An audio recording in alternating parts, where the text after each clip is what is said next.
ಕೃಷಿ ಫೆನ್ಸಿಗೆ ಸ್ವಾಗತ. ನಾನು ಬಹಳ ದಿನಗಳ ನಂತರ ಈ ವಿಡಿಯೋ ಮಾಡ್ತಾಯಿದ್ದೀನಿ. ಈ ವಿಡಿಯೋ ಮಾಡೋಕ್ಕೆ ಒಂದು ಕಾರಣ ಇದೆ.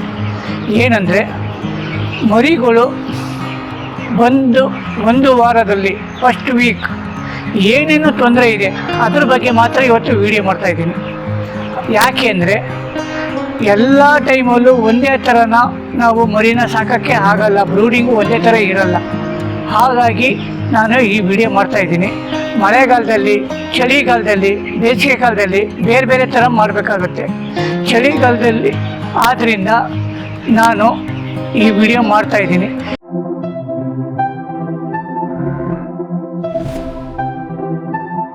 ಯಾಕೆ ಫಸ್ಟ್ ವೀಕಲ್ಲಿ ಎಲ್ಲರೂ ಕೋಳಿಗಳನ್ನು ಈ ಕೋಳಿ ತರ್ತಾರೆ, ಇಲ್ಲ ಅಂದರೆ ಜಂಟ ಓಡಿಸ್ತಾರೆ. ಇವೆಲ್ಲ ಯಾತಿಗೆ ಮಾಡಬೇಕು ಅಂದರೆ ನಾವು ಮಾಡೋ ಮೇಂಟೆನ್ಸ್ ಸರಿ ಇಲ್ದಿರೋದ್ರಿಂದ.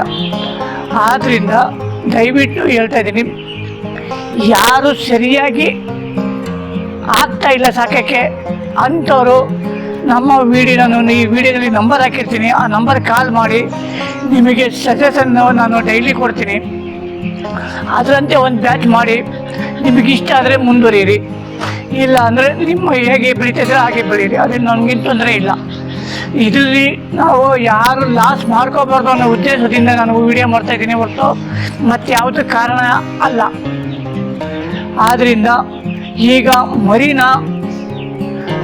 ಬರೋಕ್ಕಿಂತ ಮುಂಚೆ ನೀವು ಎಲ್ಲ ಗೊತ್ತಿರೋಂದಿಗೆ ಸೆಡ್ಡನ್ನ ಕ್ಲೀನ್ ಮಾಡಿರ್ತೀರ. ಮರಿನ ಎಲ್ಲರೂ 500 ಬ್ರೂಡಿಂಗ್ ಮಾಡಿರ್ತಾರೆ. ಒಬ್ಬರು ಕರೆಂಟಲ್ಲಿ ಮಾಡ್ತಾರೆ, ಒಬ್ಬರು ಗ್ಯಾಸಲ್ಲಿ ಮಾಡ್ತಾರೆ, ಒಬ್ಬರು ಯಾವ್ದಲ್ಲಿ ಮಾಡ್ತಾರೆ. ಆದರೆ ಇವತ್ತಿನ ಕೋಳಿ ರೇಟಿಗೆ ಎಷ್ಟು ನಾವು ಕಡಿಮೆಗೆ ಬೆಳಿತೀವಿ ಅಷ್ಟು ಒಳ್ಳೆಯದು.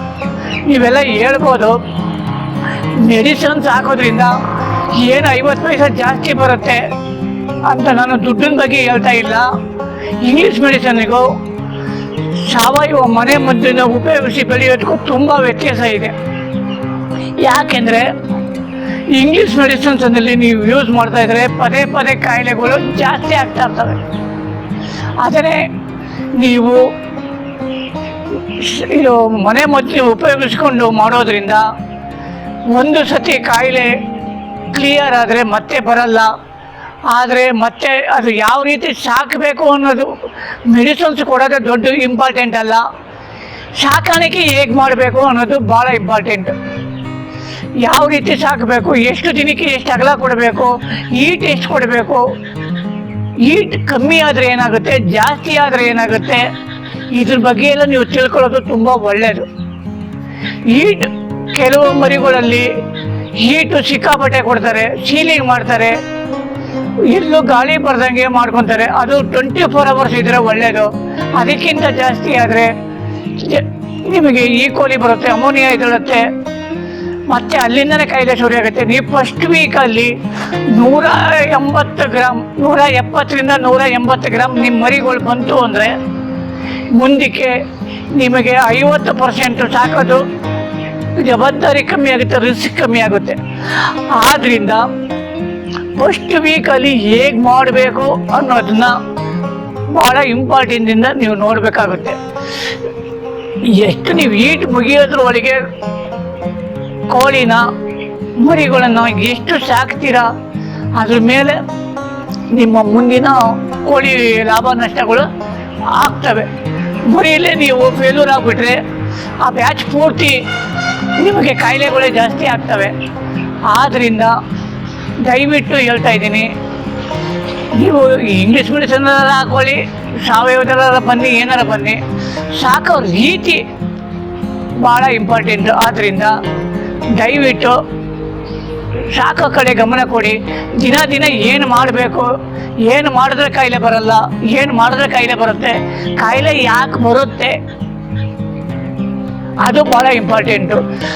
60% ನೀರಿಂದ ಬರುತ್ತೆ. ನೀರು ಶುದ್ಧವಾಗಿರಬೇಕು. ನೀರಿಗೆ ಕೆಲವರೆಲ್ಲ ಆಸಿಡ್ ಹಾಕ್ತಾರೆ, ಲಿಕ್ವಿಡ್ ಹಾಕ್ತಾರೆ, ಮಾತ್ರೆಗಳು ಹಾಕ್ತಾರೆ. ಅದರಿಂದ ಸರಿಯಾಗುತ್ತಾ ಅನ್ನೋದು ಫಸ್ಟು ನೀವು ತಿಳ್ಕೋಬೇಕು.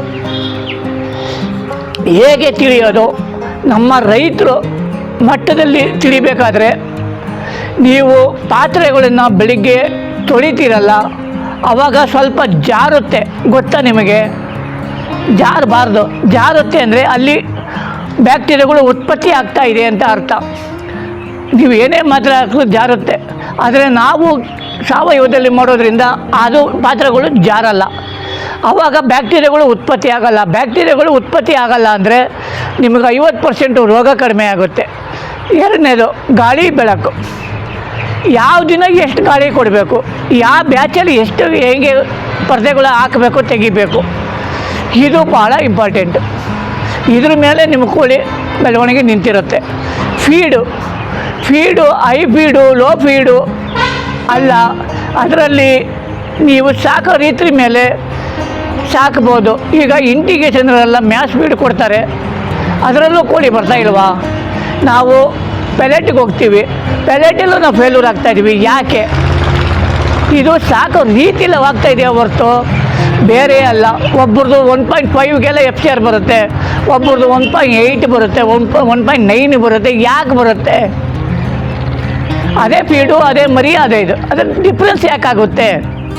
ಇದು ಸಾಕೋ ರೀತಿಲಿ. ಅದೊಂದು ಬಿಟ್ಟರೆ ನಿಮ್ಗೆ ಬೇರೆ ಏನೂ ಕಾರಣ ಅಲ್ಲ. ಆದ್ದರಿಂದ ಸಾಕೋ ರೀತಿನ ನೀವು ಸರಿಯಾಗಿ ತಿಳ್ಕೊಳ್ಳಿ, ತುಂಬಾ ಲಾಭಗೆ ಮಾಡ್ಬೋದು. ಮತ್ತು ನೀವು ಎಷ್ಟು ಉಳಿಸ್ತೀರ ಅಷ್ಟು ಇದರಲ್ಲಿ ನಿಮಗೆ ಲಾಭ ಸಿಗೋಕ್ಕೆ ಉಂಟು. ಶ್ರಾವಣದಲ್ಲಿ ಮರಿಗಳನ್ನ ಯಾವಾಗ ಬಿಡಬೇಕು, ಯಾವಾಗ ಬಿಟ್ಟರೆ ಒಳ್ಳೆಯದು, ಯಾವಾಗ ಬಿಡದಿದ್ರೆ ಒಳ್ಳೆಯದು, ಇದನ್ನೆಲ್ಲ ಮಾರ್ಕೆಟ್ ಸ್ಟಡಿ ಮೇಲೆ ಮಾಡಬೇಕಾಗುತ್ತೆ. ಆದ್ದರಿಂದ ದಯವಿಟ್ಟು ಹೇಳ್ತೀನಿ, ನೀವು ನಮ್ಮ ಜೊತೆಗಿದ್ದರೆ ನಿಮಗೆ ಎಲ್ಲ ಮಾಹಿತಿಯನ್ನು ನಾವು ಕೊಡ್ತಾ ನಿಮಗೆ ಲಾಭದಾಯಕವಾಗಿ ಬಳಕೊಡೋದೇ ನಮ್ಮ. ಆದ್ದರಿಂದ ನಮ್ಮದು ಏನು ತತ್ವ ಅಂದರೆ ನಮ್ಮ ಮಾತಿಂದ ನಿಮಗೆ ಲಾಭ ಆಗಬೇಕು, ನಮ್ಮ ಮಾತು ನಿಮ್ಮ ಲಾಭ, ಇದೇ ನಮ್ಮ ತತ್ವ. ಆದ್ದರಿಂದ ದಯವಿಟ್ಟು ನಮ್ಮ ಜೊತೆಗಿರಿ, ನೀವು ಬೆಳೀರಿ, ನಿಮ್ಮ ಫ್ರೆಂಡ್ಸಿಗೂ ಬೆಳೆಸಿ, ಲಾಭ ತಗೊಳ್ಳಿ, ಉದ್ಯೋಗ ತಗೊಳ್ಳಿ ಮಾಡಿ. ಮತ್ತು ಈಗ ಭತ್ತದ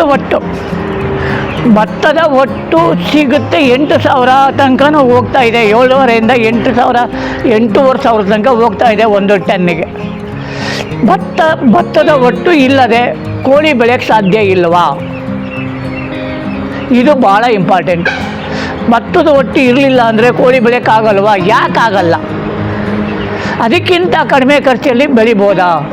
ಭತ್ತದ ಒಟ್ಟಿಗೂ ತೆಂಗಿನ ನಾರಿನ ಪುಡಿ ಇದಕ್ಕೂ ವ್ಯತ್ಯಾಸ ಏನು? ಇದು ನಾನು ಮುಂದಿನ ವೀಡಿಯೋದಲ್ಲಿ ಮತ್ತೆ ಮಾಡ್ತೀನಿ, ಅದನ್ನು ಅವಾಗ ನೋಡಿ.